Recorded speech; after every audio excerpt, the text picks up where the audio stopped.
Praise the Lord. Faith വോയിസിലേക്ക് എല്ലാവരെയും ഞങ്ങൾ സ്വാഗതം ചെയ്യുന്നു.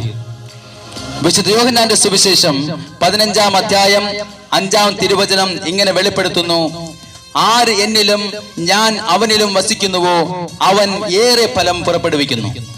എന്നെ കൂടാതെ നിങ്ങൾക്ക് ഒന്നും ചെയ്യാൻ കഴിയുകയില്ല. ക്രിസ്തുവിൽ പ്രിയപ്പെട്ടവരെ, നമ്മൾ ഏതു ജീവിത മേഖലയിൽ പ്രവർത്തിക്കുന്നവരാണെങ്കിലും നമ്മുടെ ആഗ്രഹം ഫലം പുറപ്പെടുവിക്കുക എന്നതായിരിക്കും. എന്നാൽ യേശു ക്രിസ്തു പറയുന്നു, എന്നിൽ വസിക്കുന്നവൻ ഏറെ ഫലം പുറപ്പെടുവിക്കുന്നു. എന്നെ കൂടാതെ നിങ്ങൾക്ക് ഒന്നും ചെയ്യാൻ കഴിയുകയില്ല. അതിനാൽ സകല ജനങ്ങളും കർത്താവിന്റെ ഫലം പുറപ്പെടുവിക്കുവാൻ കടപ്പെട്ടിരിക്കുന്നു. നീർച്ചാലിനരികെ നട്ടതും യഥാകാലം ഫലം തരുന്നതും ഇല കൊഴിയാത്തതുമായ വൃക്ഷം പോലെയാണ് അവൻ. അവന്റെ പ്രവൃത്തികൾ സഫലമാകുന്നു എന്ന് കർത്താവിൽ വസിക്കുന്നവനും കർത്താവിൽ ആശ്രയിക്കുന്നവനെയും നോക്കി തിരുവചനം പറയുന്നു. ക്രിസ്തുവാകുന്ന മുന്തിരിച്ചെടിയുടെ ശാഖകളാണ് നാം ഓരോരുത്തരും. നാം ക്രിസ്തുവിനോട് ചേർന്ന് നിന്നാൽ നമുക്കും ഏറെ ഫലം പുറപ്പെടുവിക്കുവാനായിട്ട് സാധിക്കും. എന്നെ കൂടാതെ നിങ്ങൾക്ക് ഒന്നും ചെയ്യാൻ കഴിയുകയില്ല എന്ന് കർത്താവ് യേശു ക്രിസ്തു പറയുന്നു. നാം കേൾക്കുന്ന വചനങ്ങൾ 100 മേനി ഫലം നമ്മിലും മറ്റുള്ളവരിലും പുറപ്പെടുവിക്കുവാൻ ദൈവം ആഗ്രഹിക്കുകയാണ്. യേശു ക്രിസ്തു എന്ന ദൈവത്തെ അനുഗമിക്കുകയും സ്നേഹിക്കുകയും ചെയ്യുന്ന വ്യക്തിയാണ് യഥാർത്ഥ വിശ്വാസി. അതുകൊണ്ട് ജെറമ്യാ പ്രവാചകന്റെ പുസ്തകം 17-ാം അധ്യായം 7-ാം തിരുവചനം ഇങ്ങനെ നമ്മെ ഓർമ്മിപ്പിക്കുന്നു: കർത്താവിൽ ആശ്രയിക്കുന്നവൻ അനുഗ്രഹീതൻ, അവന്റെ പ്രത്യാശ അവിടുന്ന് തന്നെ.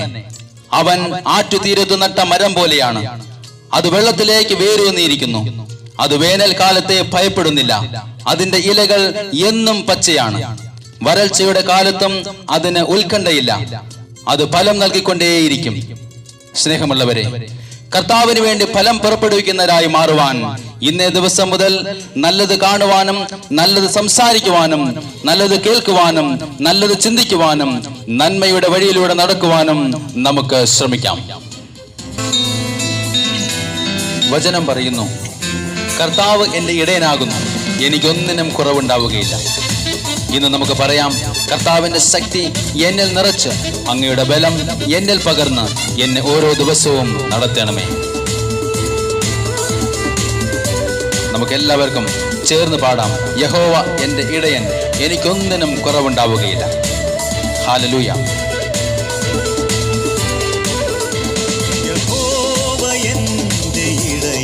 ആമേൻ. എനിക്കൊരു കുറവുമില്ല. ഹല്ലേലൂയ. എനിക്കൊരു കുറവുമില്ല.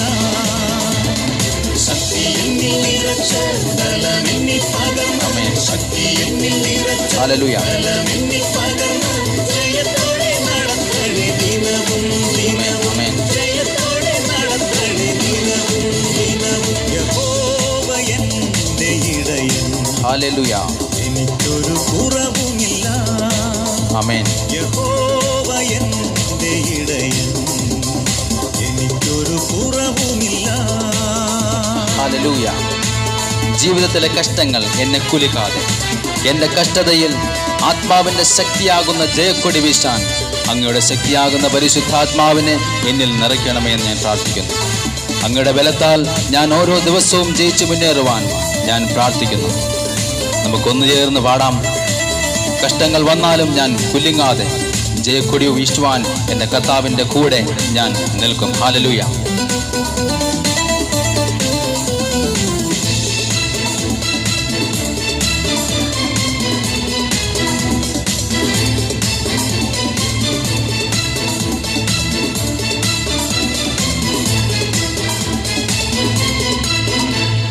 കഷ്ടങ്ങൾ വന്നാലും കുലുങ്ങിപ്പോകാതെ, കഷ്ടങ്ങൾ വന്നാലും കുലുങ്ങിപ്പോകാതെ, ആത്മാവിൻ ശക്തിയാൽ ജയക്കൊടി വീശാൻ.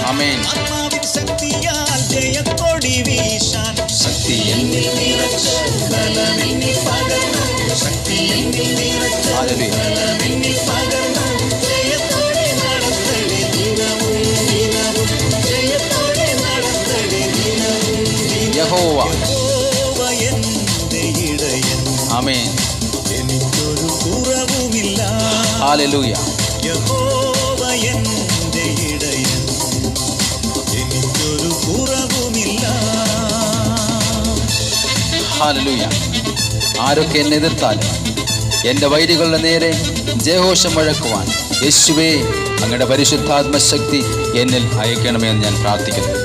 ശത്രുഗണം ഒന്നായി എന്നെ എതിർത്താലും ശത്രുവിൻ്റെ നേരെ ജയഘോഷം മുഴക്കുവാൻ ശക്തിയുള്ള അതിശക്തനായ കർത്താവ് യേശു ക്രിസ്തു എൻ്റെ കൂടെ ഉണ്ട് എന്ന് ഞാൻ വിശ്വസിക്കുന്നു. ഹല്ലേലൂയ. ശത്രുഗണമൊന്നായി എന്നെ എതിർത്താലും ആമേൻ. ശത്രുഗണമൊന്നായി എന്നെ എതിർത്താലും ഹല്ലേലൂയ. ശത്രുവിൻ നേരെ ജയഘോഷം മുഴക്കാൻ ആമേൻ. ശത്രുവിൻ നേരെ ജയഘോഷം മുഴക്കാൻ ശക്തി എന്നിൽ നിറച്ച് ബലമെന്നിൽ പകർന്ന് ശക്തി എന്നിൽ നിറച്ച് ബലമെന്നിൽ പകർന്ന് ജയത്തോടെ നടത്തണേ ദിനവും ആമേൻ. ദിനവും ജയത്തോടെ നടത്തണേ ദിനവും ദിനവും യഹോവ യഹോവ എൻ്റെ ഇടയൻ ആമേൻ. എനിക്കൊരു കുറവും ഉണ്ടാവുകയില്ല. ഒരു കുറവുമില്ല ഹല്ലേലൂയ. യഹോവ എൻ്റെ ഇടയൻ എനിക്കൊരു കുറവുമില്ല. ഹല്ലേലൂയ. ഇന്ന ദിവസം ഇത് കേട്ടുകൊണ്ടിരിക്കുന്ന സകല മക്കളെയും അവരുടെ കുടുംബങ്ങളെയും കർത്താവായ യേശു ക്രിസ്തു സമൃദ്ധമായി അനുഗ്രഹിക്കട്ടെ എന്ന് ഞങ്ങൾ പ്രാർത്ഥിക്കുന്നു.